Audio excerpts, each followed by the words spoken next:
लोग बंगाल की बात करते हैं। बंगाल, आप लोग पता नहीं आप लोगों में से कितने लोग जानते हैं कि देश का पहला आईआईटी बंगाल में खुला था। 1947 के पहले सबसे ज्यादा इंडस्ट्रियलाइज्ड स्टेट बंगाल था, महाराष्ट्र या गुजरात नहीं।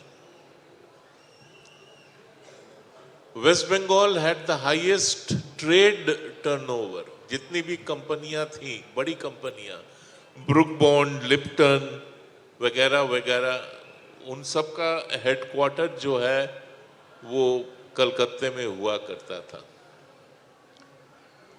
आज आपको कलकत्ते में कुछ नहीं मिलेगा। तो ये स्थिति क्यों आई? ऐसे सिचुएशन में हम लोग क्यों आए?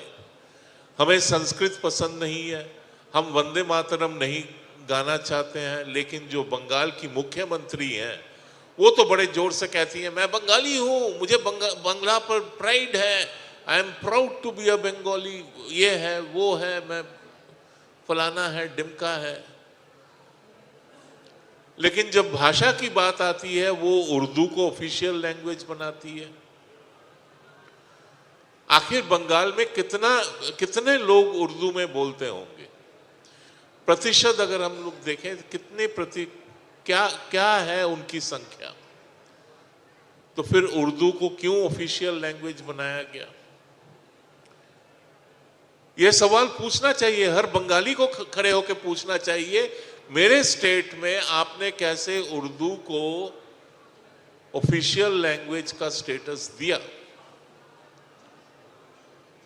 पाकिस्तान उर्दू पे बटा था,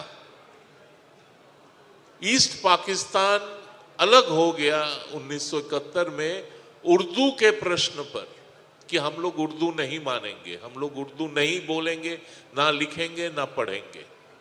लेकिन यहां पर हम लोग उर्दू को ऑफिशियल स्टेटस दे रहे हैं।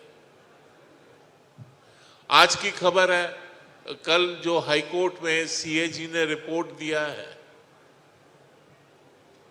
मालदा में फ्लड्स हुए और उसका जो पैसा गया यहां से, वो सब लूटपाट करके खा गए। Turning point was 1947। आपने तो देश को बांट दिया, ठीक है, आपने देश को बांट दिया कि मुसलमान जहां पर बहुसंख्यक हैं वो पाकिस्तान बनेगा, बाकी हिस्सा हिंदुस्तान रहेगा। बंगाल का जो ईस्टर्न पार्ट था वो मुसलमान, वहां पर मुसलमान मेजॉरिटी था, तो वो बन गया ईस्ट बंगाल, और वेस्ट बंगाल जो है वो भारत में आ गया।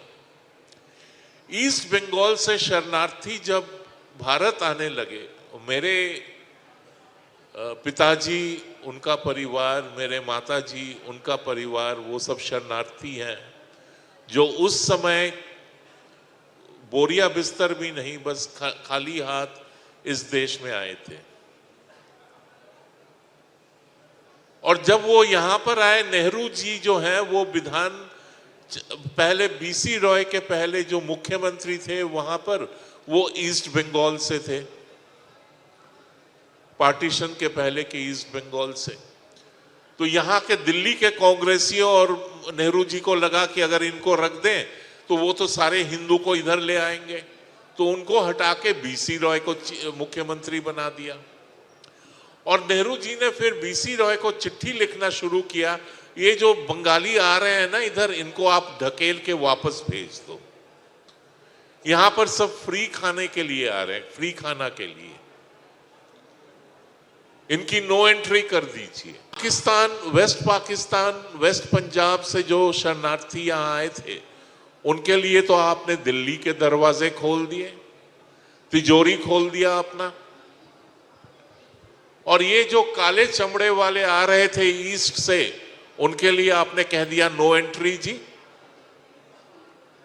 This was the turning point of Bengal, and every self respecting Bengali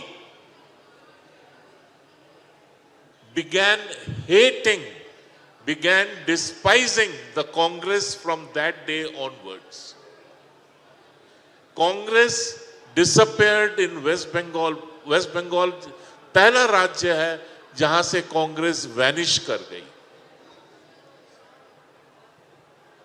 क्योंकि लोगों ने खारिज कर दिया।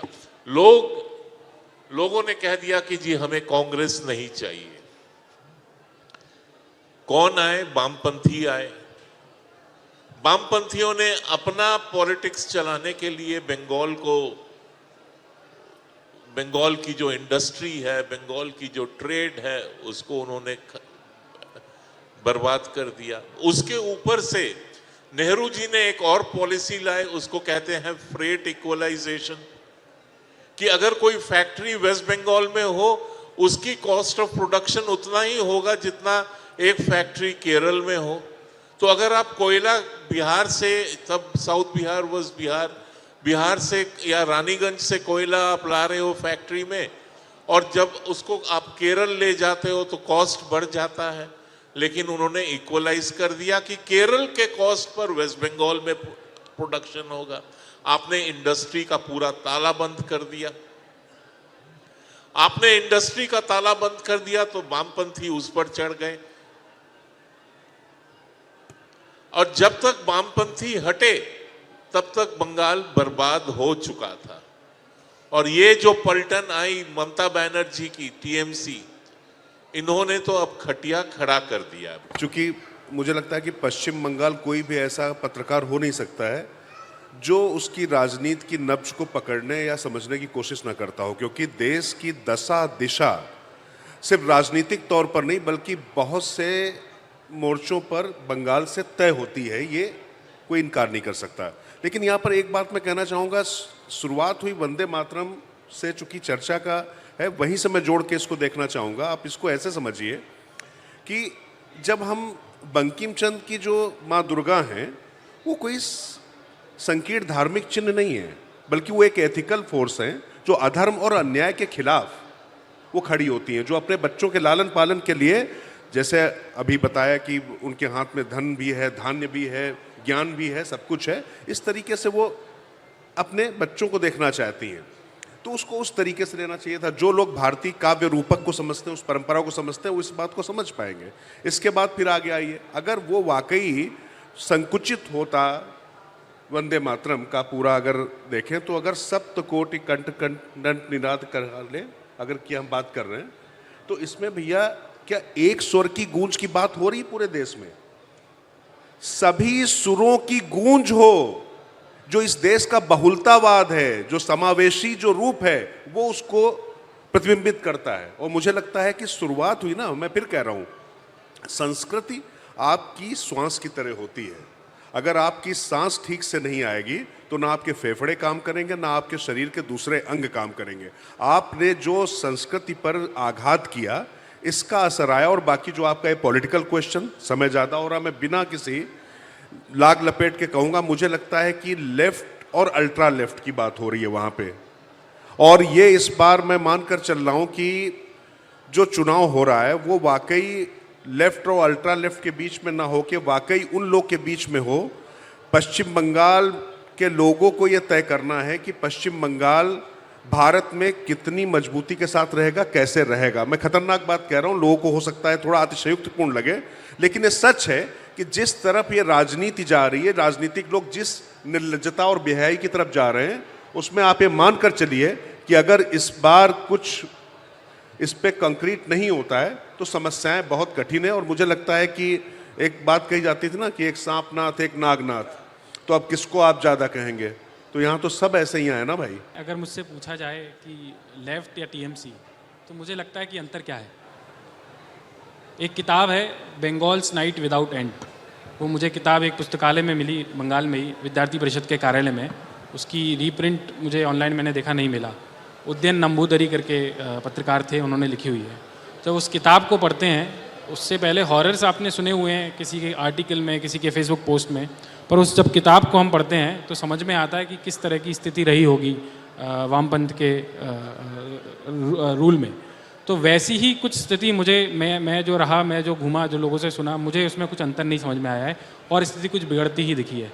इसके लिए इसके पीछे कौन है? मुझे लगता है लेफ्ट है, और लेफ्ट को ही अडॉप्ट किया ममता बनर्जी ने सरकार में आते हुए, वही कैडर पूरा इधर उधर शिफ्ट हुआ है।